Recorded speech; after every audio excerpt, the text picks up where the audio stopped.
கொளுத்துற வெயில என்ன ஆர்வம்டாப்பா. மாப்பிள்ள காசு வந்து எங்கடா? ஏய் ஊர்ல கொடுத்த காசு எங்க?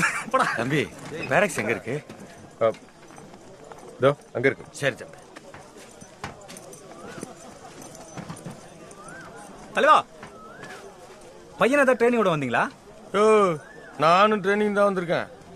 சரிங்க ஐயா. என்னடா மாப்பிள்ள, உனக்கு சித்தப்பா மாதிரி இருக்கான், ட்ரைனிங் வந்திருக்கான்னு சொல்றான். ஆமாண்டா, இவரை மாதிரி நிறைய வயசானவங்க இந்த ட்ரைனிங் வந்திருக்கானுங்க. இவனுங்கெல்லாம் எப்படி இந்த வயசுல செலக்ட் பண்ணாங்கன்னு தெரியல மாப்பிள்ள. இல்லை நந்தா, இவங்கெல்லாம் 82லயே ட்ரைனிங் செலக்ட் ஆனவங்க. ஆனால் போக முடியல.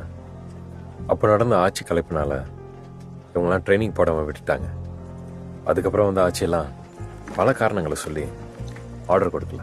15 வருஷம் கோர்ட்டில் போராடி ஆர்டர் வாங்கிட்டு வந்திருக்காங்க. மொத்தம் 1300 பேர். அதில் 100 பேர் நம்ம கூட தான் ட்ரைனிங்கில் வந்திருக்காங்க.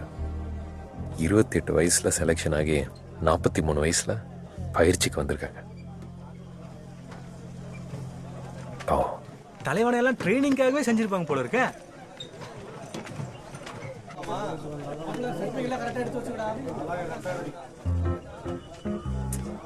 படிச்சிருக்கேன்ல, அப்ளிகேஷன்ல கையெழுத்து போடணும்னு தெரியாதா? இல்லையே, கையெழுத்து போட்டனே. அங்க கிடக்கு, போய் பாரு. என்னடா முறைக்கிற? மூஞ்சி உடைச்சிருவேன், போடா. என்ன படிச்சிருக்கீங்க? என்ன படிச்சிருக்கீங்கன்னு கேட்டேன். அத அப்ளிகேஷன்ல எழுதிருக்கேன்ல. ரொம்ப பேசாத, போ. நெக்ஸ்ட்.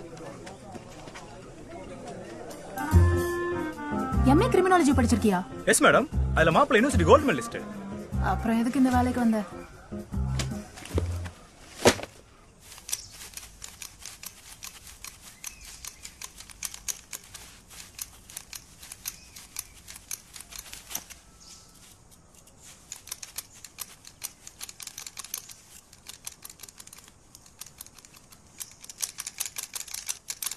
எந்திரிடா. இங்க இப்படித்தான் இருக்கணும் மண்டை. யார் தலையில முடி இருக்க கூடாது.